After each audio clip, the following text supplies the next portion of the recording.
So, I want you to step back with me for a minute. Picture it's 1967. You're maybe a kid, you've got this hand-me-down radio, or maybe there's a big console stereo in the living room. Right. And you're listening to AM radio because that's what everyone did. But then maybe you heard about it from a friend, or maybe you just found it by accident. There's this other switch on the dial. You flick it over from AM to FM. And that one tiny flick, that was the sound of the entire culture, just like seismically shifting. It wasn't a slow burn, it was instant. Yeah. One person from that era said it was like a Polly Walnut snap of the fingers. Just bam. Yeah. The world was different. An entire generation suddenly found this unused part of the airwaves, and everything changed. Progressive rock radio was born. And it wasn't just about better sound, was it? It gave this burgeoning counterculture a voice. I mean, you think about it. Rock music had gotten so complex by 65. Oh, absolutely. You had Dylan, the Beatles, the Stones.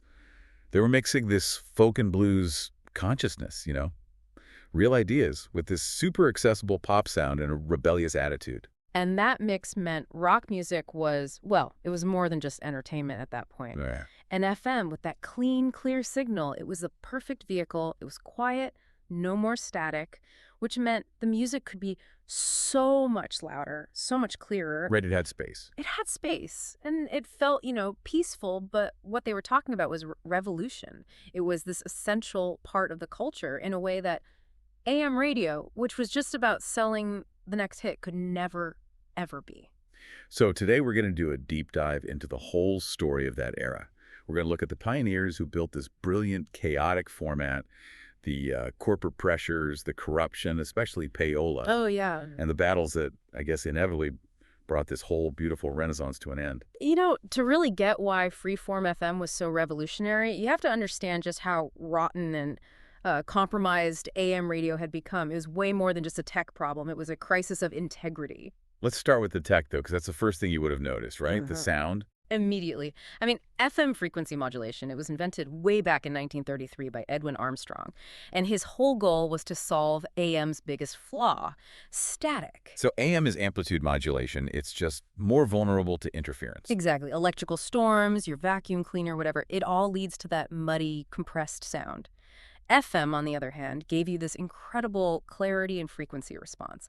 It let the music actually breathe, a long guitar solo or a symphony just sounded flat on AM. But if it was invented in 33, why did it take until the late 60s to catch on? Well, Armstrong spent the next 30 years in a legal war with the giants, primarily RCA and its leader, David Sarnoff. RCA had this huge investment in AM radio, and they saw FM as a direct threat to their entire business model. So they fought him. Tooth and nail.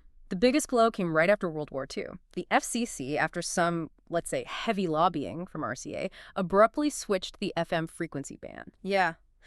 They moved it from 4250 megahertz up to the 8808 megahertz we use today. And just think about what that does. It makes every single early FM radio and transmitter completely obsolete overnight. It's a total reset. Yeah. Kills all the momentum. Kills it dead.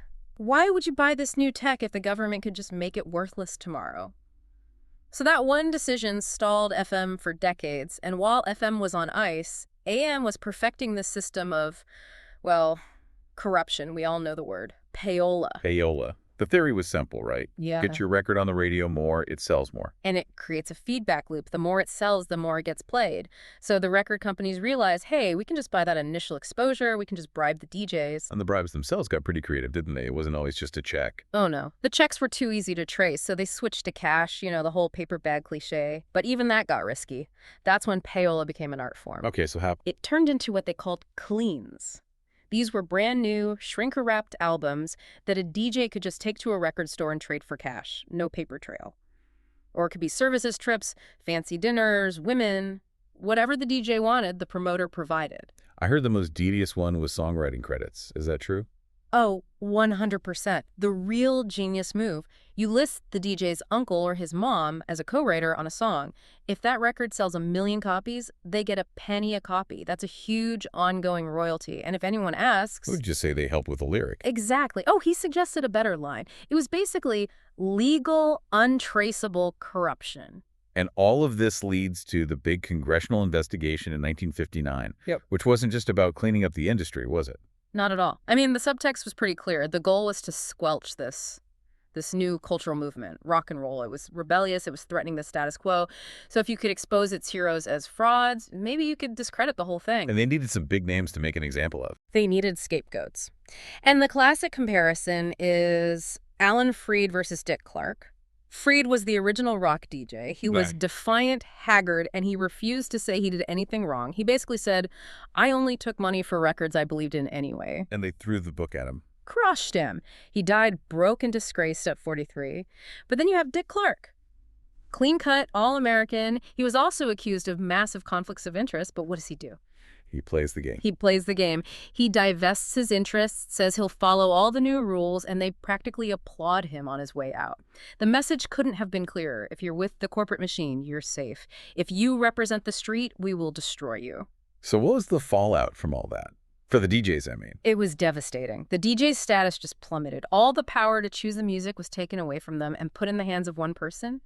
The program director or the PD. The whole idea of the DJ with the golden ears who could spot a hit. That was over. And the PDs used research to justify their tiny playlists? Yeah. But it was a joke, right? A total joke. It was completely unscientific. They'd call some kid working part-time at a record store and ask what was selling. This wasn't real market research. Oh. It was flimsy data used to centralize power. Yeah. And it led to these top 40 stations playing fewer than 20 songs over and over and over again. So the DJ just becomes a voice. A spark plug, as one source called them. They were just there to read the commercials and say the station's name. They weren't tastemakers anymore. They weren't artists. AM radio had basically hollowed itself out from the inside, and that created this desperate hunger for something, anything authentic. So AM is this tightly controlled, corrupt, and frankly, bad-sounding medium. Yeah. What was the thing that finally tipped the scales and made the industry even look at FM? You know, it wasn't some brilliant artistic vision. It wasn't a sudden tech breakthrough. It was boring old bureaucracy. The government. The government, specifically the FCC's duopoly ruling back in 1964. The commission basically said that if you own both an AM and an FM station, you can't just play the same thing on both channels anymore. You can't simulcast. Exactly. And they gave him a deadline, January 1st, 1967. By that date, you had to have new separate programming for your FM station. Which created a massive problem for these companies. A huge problem. Suddenly, they needed hundreds of hours of new content every week, and they needed it to be cheap. Most of them waited until the very last second, and their plan was just to fill the air with, elevator music or something. Total filler. But in that vacuum, someone saw an opportunity. One man saw the future. Tom Donahue, the West Coast godfather of the whole thing. This guy was already a legend, an ex-top 40 DJ called Big Daddy, a huge guy, like 400 pounds, and he built his whole concept on doing the exact opposite of everything AM radio stood for. His anti-format. The anti-format. He had these core rules. First, no jingles, ever. That alone made it sound completely different. Second, you never, ever talk over the intro to a song. The music is sacred. I like that. Third, no screaming DJs. The tone had to be intelligent, conversational. And finally, you play songs in uninterrupted sets, and you keep the commercials to a minimum like 8 or 9 minutes an hour, which was half of what AM was doing. So it wasn't just a playlist change, it was a whole philosophical shift. It was a cultural statement. The DJs could talk about the revolution, they could question the government, they could reject materialism, they were creating a home for the counterculture, and AM radio was the symbol of everything they were fighting against. FM was the voice of the streets. And that idea spread pretty fast, right? It makes its way to New York. It does, but the first attempts were rocky. It shows you how much corporate pushback there was. A station called War FM was the first to try the format, and they had some success. Yeah. But the corporation panicked. They brought in this consulting firm, Joke Chanel, and they installed this super rigid format called BRSS radio. It was the total opposite of freeform. High repetition, short songs, no DJ talk. Formatting at its most extreme. And what happened to the freeform guys? It was a bloodbath. Bill Rosko Mercer, one of the pioneers, resigned on the air in protest. They fired Murray the K, the fifth Beatle. The corporate hammer just came down and slashed it. But the idea didn't die. WNEW-FM picks up the torch. Right. Metro Media's WNEW-FM was kind of lost at the time. Their first big idea for FM was, and I'm not making this up, an all-girl station. They hired women like Alison Steele and Sally Jesse Raphael. Wait, what was the thinking there? The logic, and it's pretty wild, was that a woman's voice on the higher fidelity of FM would naturally attract male listeners. Wow. Okay. Yeah. Needless to say, that experiment failed. Miserably. So what changed? The station manager, a guy named George Duncan, an ex-Marine who admitted he knew nothing about rock music, hired Rosko right after he quit War FM. Duncan's naivete was just staggering. He called the new format meaningful music. He had no idea what it was. He just knew it was cheap and it might work. Meaningful music. Meaningful music. And that quote really says it all. The only reason freeform was allowed to exist, even for a short time, was because corporate management was completely ignorant. As one of the jocks said, they didn't understand it. It was like we were speaking Russian. They just saw a cheap way to fill the airtime the FCC forced on them, and that accident created the most iconic rock station in America. So WNEW-FM becomes this beacon for the counterculture. It wasn't just a radio station. People called it the Temple of Solomon. It felt like the hosts were speaking directly to you. They were, and that was because of this incredible cast of characters they assembled, the WNEW Dream Team. And at the center of it all was the star, Bill Rosko Mercer. Tell me about him. He had this amazing voice, right? Oh, like pure honey. Gentle but masculine, just captivating. And he was intensely political. As a spiritual black man, he would speak out against the Vietnam War in a way no one else on commercial radio was doing. And his show was more than just music. It was a mind excursion. He'd read poetry, Shel Silverstein, Khalil Gibran's The Prophet, and he'd layer it over all kinds of music. Jazz, blues, R&B, rock. It was seamless. But he was a pretty intense guy in person. Deeply. He really struggled with being famous. He wanted to be loved by millions, but he needed to do his work alone. He saw Rosko the star and Bill Mercer the man as two different people, and they were often in conflict. He once said that if you got on his bad side, he could be the biggest bastard who ever walked the earth. And his main rival at the station was Jonathan Schwartz. Jono, yeah. Schwartz was the total opposite. He was the intellectual, an accomplished writer. He was very anti-authority, dressed like a slob, even though he came from a wealthy family. And he brought that literary sensibility to the radio. 100%. He loved using big words, telling long stories. It was like his personal salon. And he had to make this huge leap. I mean, the guy was a Sinatra-phile. He went from playing Bing Crosby to playing David Crosby. He'd play a song just because he liked the way the band's name sounded. His ego was huge, which, put him in direct conflict with Rosko all the time. And then there was the one woman who made it, Alison Steele, the Nightbird. The Nightbird. Yeah, she was the only one left from that failed all-girls station. She took the overnight shift in '68 and created this whole persona, this sexy, mysterious, mid-Atlantic voice where she'd say, bird like booed. But that was an act, right? Totally an act. In person, she was tough, pragmatic, smoked these strong cigars, and she was incredibly private, especially about her age. She was terrified of being seen as some middle-aged woman playing kids' music in this super male-dominated world. She almost got fired a bunch of times that first year, and it just made her fight harder to be better than all the men. It's amazing to hear about the chaos at the top at WNEW and then contrast it with where a lot of these guys started.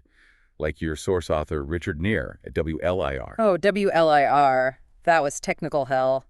If WNEW was the Temple of Solomon, WLIR was held together with duct tape and a prayer. Neer had to combo. Meaning he was the DJ and the engineer at the same time? At the same time. And you have to understand how hard that is. You're trying to have this intimate, smart conversation with your audience, but you're also physically running the entire board. It's like trying to be a philosopher while driving a stick shift in rush hour traffic. And the equipment was probably terrible. It was a nightmare. The soundboard looked like an airplane cockpit. The turntables were cheap home units that broke needles constantly, and the commercials were on these old celluloid tapes that would dry out and snap. You had to physically jiggle the dials and pray the ads would play without the tape getting eaten. It was pure stress. So how did they even sound professional? Theater of the mind. Neer and his partner Michael Harrison invented this thing called dimensional news. They'd have friends call in with fake traffic reports, anything to sound like they were a big operation with a staff of 20 people. They were trying to hustle their way to the big leagues. And that hustle gets them an interview at WNEW. It does. In 1971, right after Rosko quits, leaving this huge hole in the schedule. So Neer and Harrison drive into the city. They're wearing their only suits. They've prepped for all these tough questions, like how they'd handle playing John Lennon's controversial song, Working Class Hero. They're ready for a serious corporate interview. They're expecting a grilling. and they walk into pure, unfiltered chaos. The first thing they see is the program director, Scott Muni, just tearing into his producer, Tom Tracy, with this unbelievably obscene language. Racial slurs, sexual slurs, just a torrent of filth. Whoa! They must have thought he was insane. They were totally stunned. They had no idea if he was a bigot or just having a breakdown. It turns out they were best friends, and this was just how they talked to each other. This kind of dark, bizarre form of intimacy. So they're reeling from that, and then what happens? Just as they're trying to process Muni's meltdown, Alison Steele bursts into the room.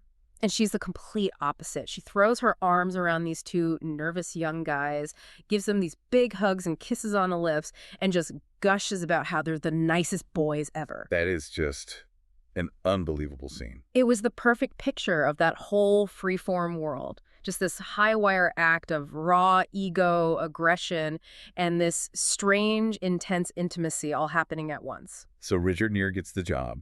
And pretty quickly, he becomes the music director at WNEW. And that's when you can really start to see the cracks forming, right? The dream of total freedom starts to run into the reality of, well, running a business. Immediately. I mean, his very first real interaction with Jonathan Schwartz was a perfect sign of the tension to come. What happened? Schwartz basically corners him and starts grilling him, questioning his intelligence, his qualifications, asking if he'd even read his books. It was all about proving that he, Schwartz, didn't need WNEW. He kept saying, WNEW needs me. He was terrified that Neer, as an administrator, was going to be the guy to bring in formatting and take away his freedom. And the first step toward that structure was this thing called the rack system. Right, the rack. It was basically this big rolling wooden bin that held about 250 albums, and it was all categorized NA for new album, PA for progressive album, JA for jazz, and so on. And where an album was in the rack determined how often it got played. Exactly. An NA album might get played 4 times a day, a PA album may be only 2 or 3 times, so the rack became this internal political battlefield. So taking an album out of the rack was a huge deal. A huge deal. You had to be sure that album was toast, because moving it to the back shelves meant its airplay would just plummet. The jocks, especially Muni, would fight you. The record promoters would fight you. Every decision was a battle. And speaking of promoters, you mentioned that outright payola was banned. Yeah. But there were other ways to influence the jocks. Oh, yeah. The lines got very, very blurry. They called it the free lunch, but it was a lot more than a sandwich. Right.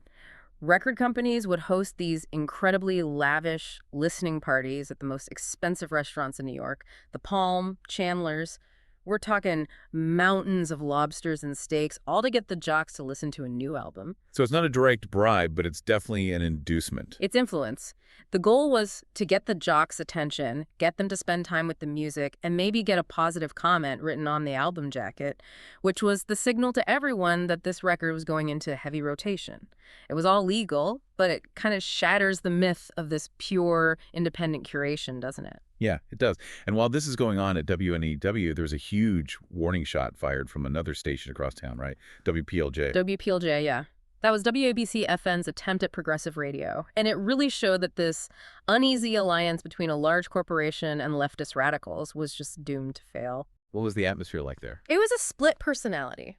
During the day, it was a sterile corporate office, but at night, it turned into this, murky, incense-filled den. There were Che Guevara posters on the walls, staffers openly talking about revolution. It was a tinderbox. And it blew up. It blew up. In August of '71, management had had enough. They came in and instituted law and order. They formatted the music, banned political talk, the whole 9 yards. And the morning BJ, a guy named John Zacharol, just snapped. What did he do? He was known for being pretty eccentric. That's putting it mildly. He used to give away money on the air, throw watches into the crowd. So in this tense staff meeting about the new format, he responds by pulling a toy gun on the general manager. A toy gun with a big thing flag that pops out. You cannot be serious. I am. The 2 corporate executives literally dove for cover. In that era, with assassinations and bombings, it was a terrifying moment, even with a toy. And right then, another jock, Vince Celsa, just stood up and said, "I'm out of here," and quit on the spot. So the message to WNEW's management was pretty clear. Crystal clear. Get control of this thing before it consumes you. And the man who would eventually do that was Mel Karmazin, the new general manager. And Karmazin was not an artist. He was a businessman. Through and through. He was direct. He was obsessive about results and profit. He told the DJs straight up, "I don't understand how this works, but I'm going to learn." He didn't care about consultants. He just focused on fixing small things that affected the bottom line. Like what? Little stuff. Like he noticed listeners were tuning out before the final sports scores, so he moved the scoreboard segment to the very end of the show. Simple but effective. His whole thing was you couldn't bullshit him. If you had the facts, he'd listen and make a decision based purely on what was good for business. And he had no patience for the egos of the talent. There's that great story about the DJ from Boston. Charlie Laquidara. An amazing story. Laquidara was furious at Karmazin for micromanaging him, so he writes a personal check to Mel for $3,000. He figures Mil's time is worth $1,000 a minute, and he wants to buy 3 minutes of his time just to complain. And Karmazin takes the check. He takes the check, but he never cashes it. 2 months later, Laquidara gets these fancy letters in the mail from the White House and the NRA, thanking him for his generous donations to the Bush re-election campaign and the National Rifle Association. Oh, no. Oh, yes. Karmazin had donated the money to causes he knew Laquidara hated.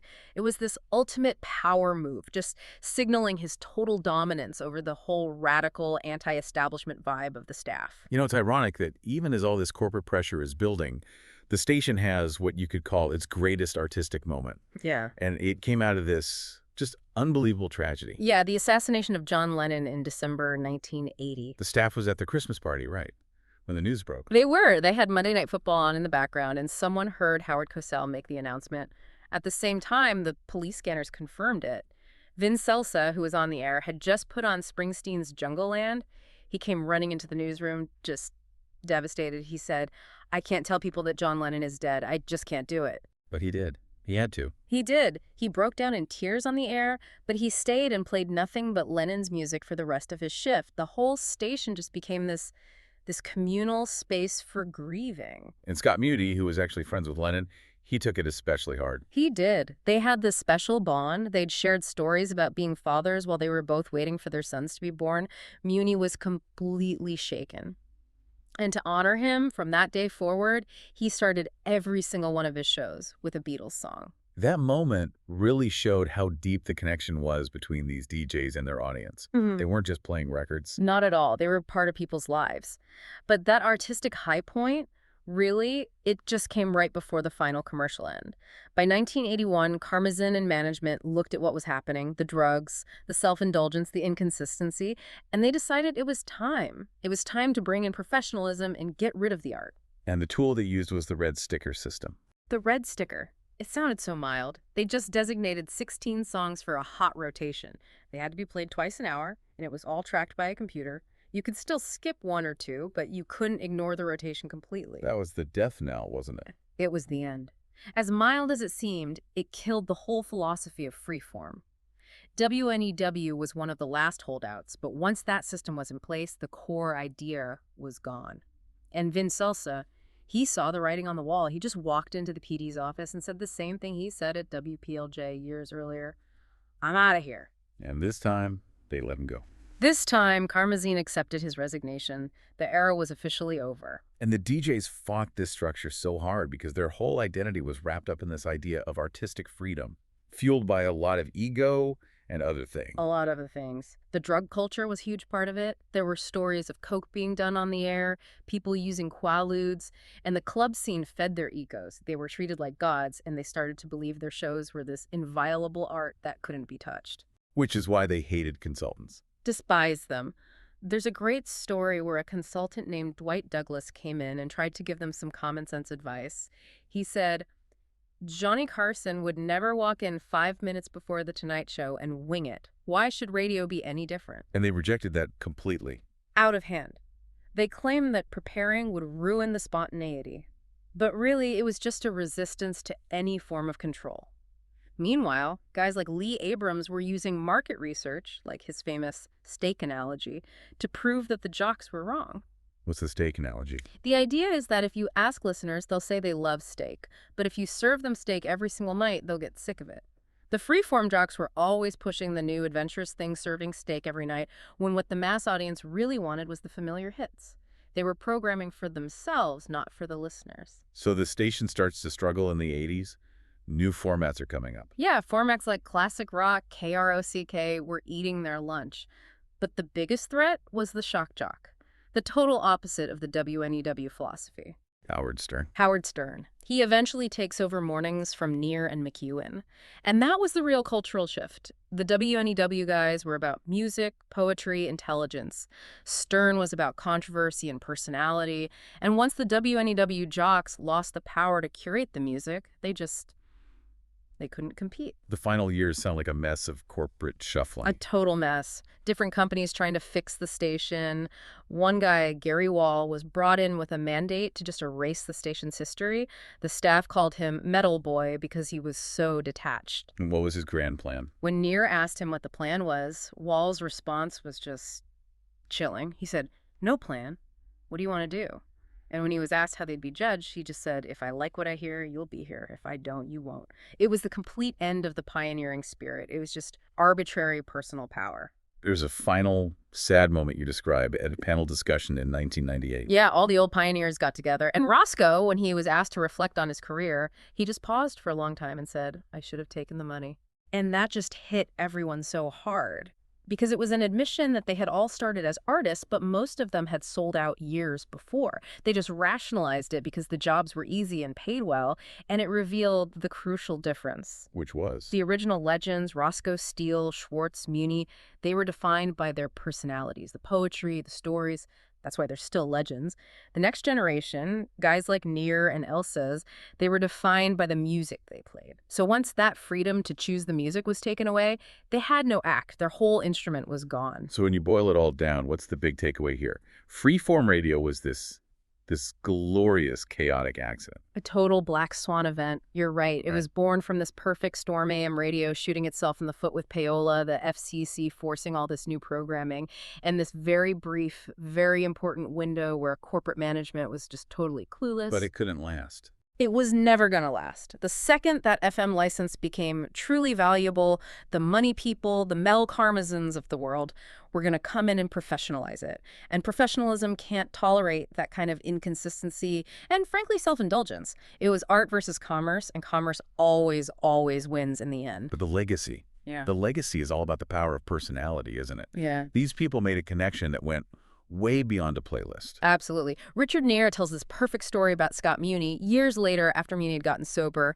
he's at Neer's house, and Neer's golden retriever, Lindsay, who never listens, breaks off the leash and just bolts. Right. And Muni, without even thinking, just uses that famous, gravelly, powerful voice of his, and he just yells, "Dog, stop!"